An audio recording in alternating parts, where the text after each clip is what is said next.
name's Gary Freeman. I'm originally from Chesapeake, Virginia. I'm a VA guy, 757, Tidewater, VA, 2 up, 2 down. Okay. But I got to North Carolina by way of East Carolina, played football there.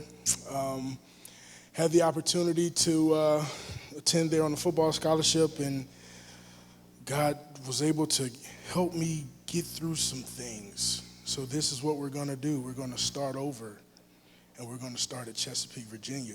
Because mind you, I'm a PK. Anybody know what a PK is? Sorry. Dad was a pastor 47 years. Mom was an evangelist, so she was out all the time as well. So really, and don't get offended, but I always tell the joke, I was a drug baby. I got drugged to church Monday, Tuesday, Thursday, a whole bunch of times on Sunday. So really in all of that, you would think that I was just this, walk the line kind of guy. Have athletic ability, you wouldn't be able to tell, but my favorite sport and my best sport was baseball. But something was going on. It was always fun to go to all these different services, and my dad, and in the black church, Pentecostal, we run, shout, sweat a lot. So, everybody, he preached people till they would say his hair's on fire.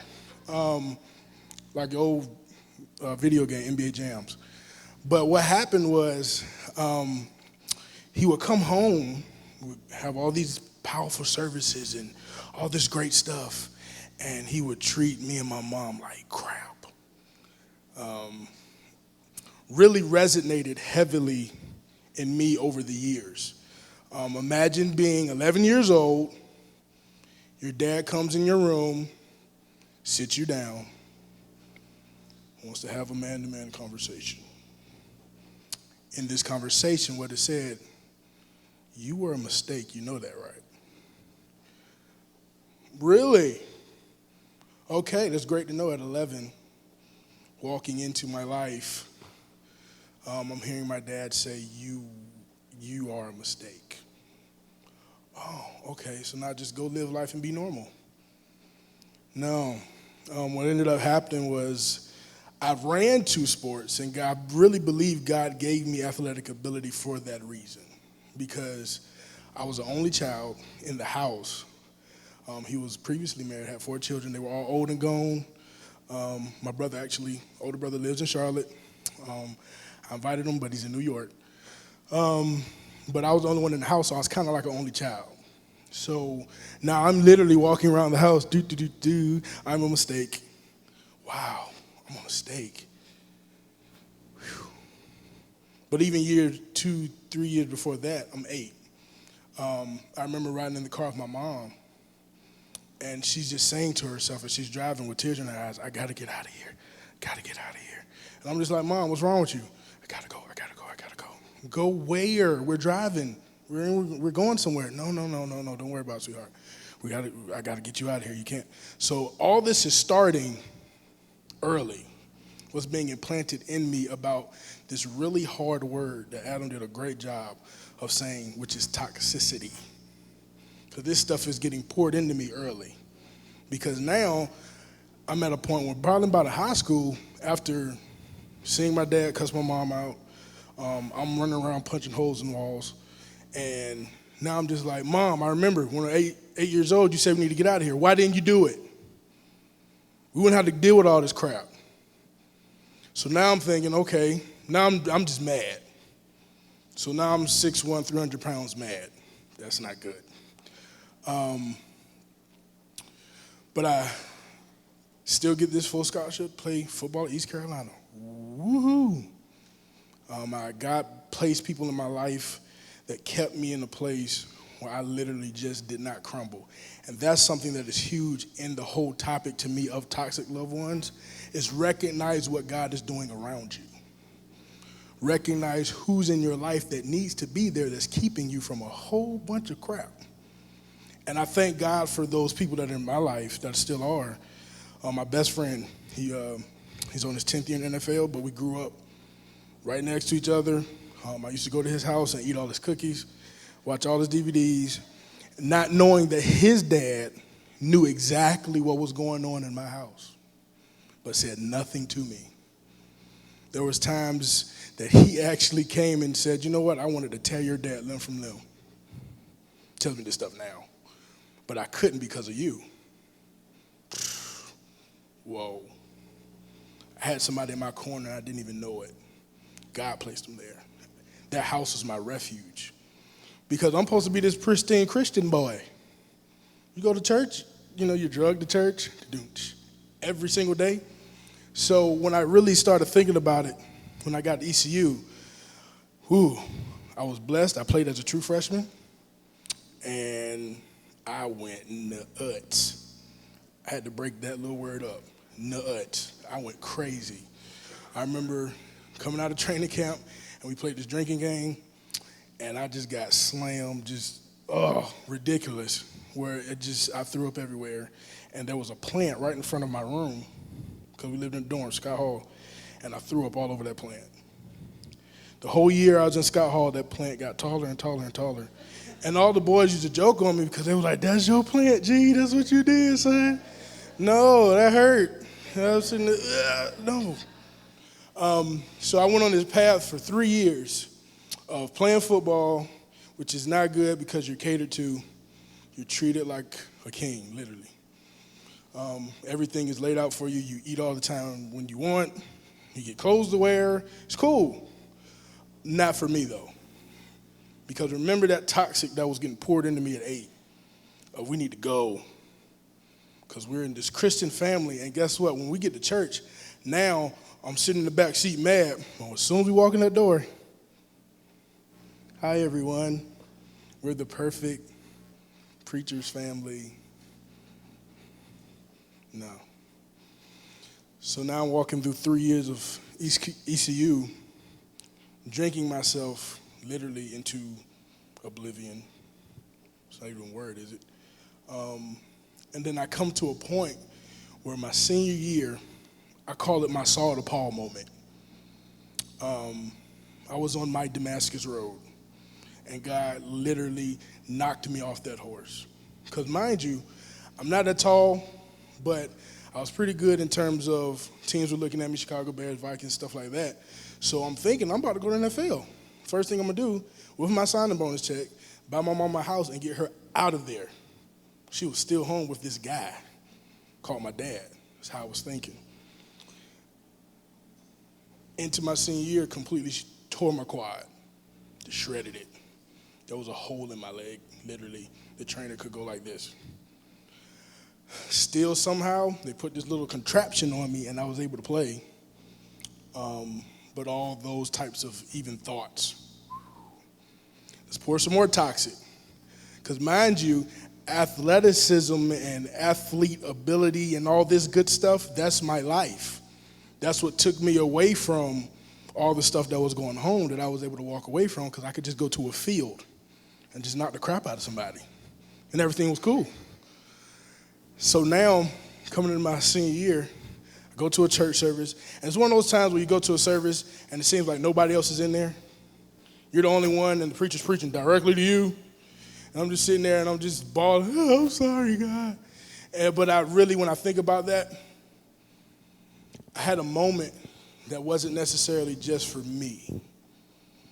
It was a moment that was for me to realize what was around me the entire time. God's grace, the hope, Jesus Christ, for real.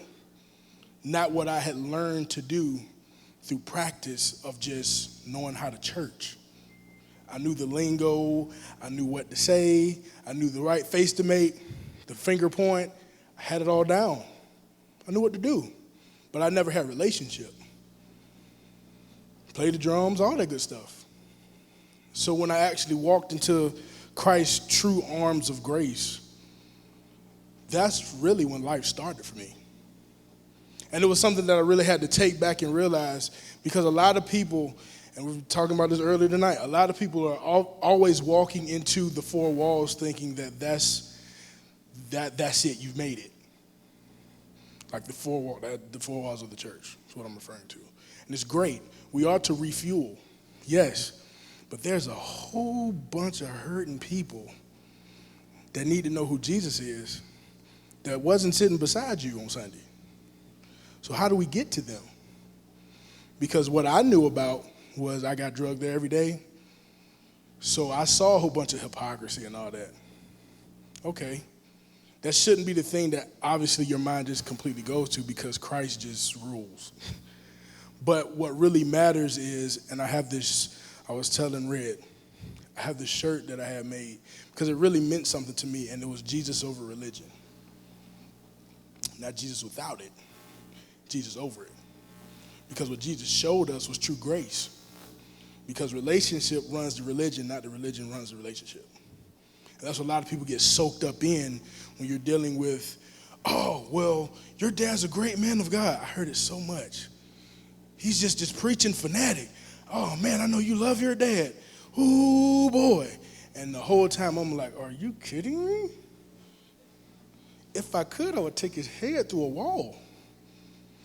Because I know what's going on when I get home. So that front gets put up. And I was a big part of that front in terms of the manipulation and all that kind of stuff. But I really didn't understand what that relationship with Jesus Christ truly means. So what it truly means is that dad who was there, my best friend, who said nothing to me, but he just took me in.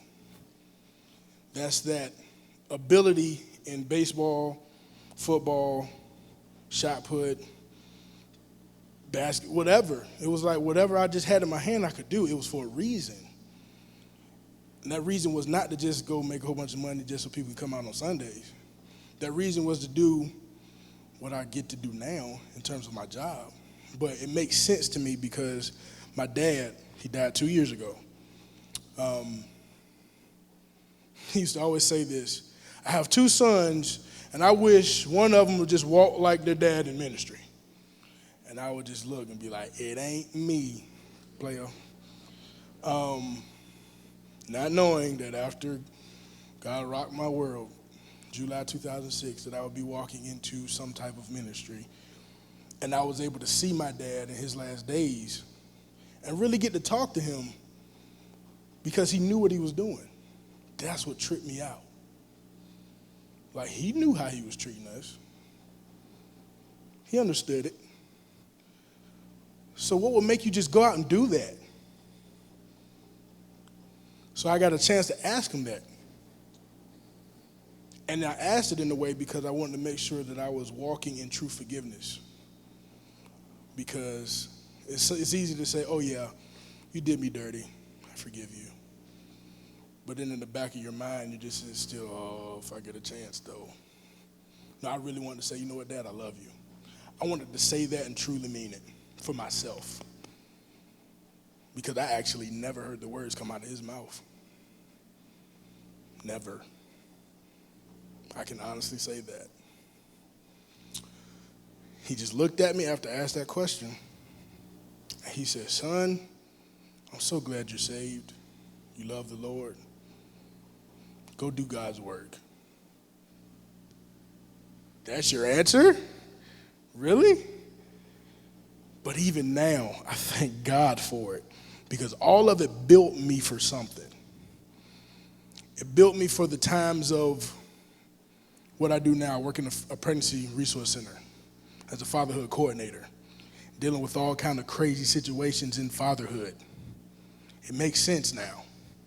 I didn't really get it, but when you understand and know that God has your life, he's at the end of your life watching you navigate, saying, hey, just keep your eyes on me. Learn that early. That's why I love youth ministry. I love telling the young ones, learn that early. Keep your eyes on him. Because there's a whole bunch of stuff that's coming to try and sidetrack you. And it's coming. So what I really truly understand now is that in that toxic stuff that's getting poured into that relationship between, if it's you and your father, you and your mother, you and a cousin, so many times it's been, you've been touched by this one, this happened, that happened. God has a way of showing you what's still going on that drives you back to him. It's up to you, and quite frankly, people that are in your life, you got to pay attention to. When I first drove up and I saw this church, it was like, whoa, this is nice. It's all flowery and stuff. This is just beautiful. Because that's really how it should be. It should definitely be that way in terms of how we approach what Christ is doing, but also remembering what Christ has already done. That's major. So in this toxic relationship of my dad and thinking that, he's a preacher, he's perfect. No. I had to go home, and for 18 years, I remember telling my mom I would never come back to this house. When I go to ECU, I'm out of here. Done. This whole Virginia thing, gone. I'm going up north somewhere. Now I'm in Raleigh. But really what happens is we start thinking about this toxicity and how that has plagued so many lives.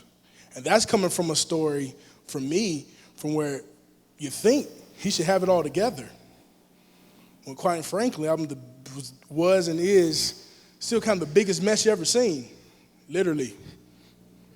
So it's like, okay, what do you do now? You go to Christ. You keep pumping. You keep driving. Because all those things in football that it taught me, when I keep my legs turning on the block, okay, I got to keep my life turning towards Christ. I can't afford to stop. Because if I stop, I know what'll happen. All of a sudden, you start remembering and all the life stuff that's been going on or that goes on and all that kind of stuff. Life happens, yeah, but okay, we got to keep living. So how do we continually walk in something that we just think, oh my God, this is just almost so unbelievable to do? Jesus Christ. That's all I got. I even thought about, because I'm a big black guy, I thought about going Muslim. I did. I wanted to give it a twirl. I thought those guys were cool. They were really disciplined, but that just threw me off. I couldn't do it, just being honest. It was something that really just, when I thought about it and turning this way and all that, but you know what God just says, pray without ceasing. You can just go to him and just, you know what? Oh, God, I'm having a horrible day, Lord. Please just clear my mind. Like, I love the fact that I can do that. And he hears my cry. It is so important that we understand that fact. No matter what the toxic situation is for you that is supposedly getting poured, it could have been 10, 15, 40 years ago, who knows? Jesus still has a reason for that. I love what Adam was saying in terms of that. Like, maybe now I look at myself. Whoa. So that made me stop and look and think about all the people that were in my life already. Because I thought I was alone. So I'm out here, can't do anything, whatever. No, God was there. He had a plan and has a plan. So really that whole toxicity thing, Jesus can wipe it. He can pour your bucket out and fill it with his love, his kindness, his grace, his mercy. Now your bucket's back full again, but with the right stuff. So really coming from a situation where he's a preacher's kid, he should have it all together. Not so. But under Christ's rule, we all have a way to walk. And I think that's huge and a great thing for all of us to look at. So I thank you for your time.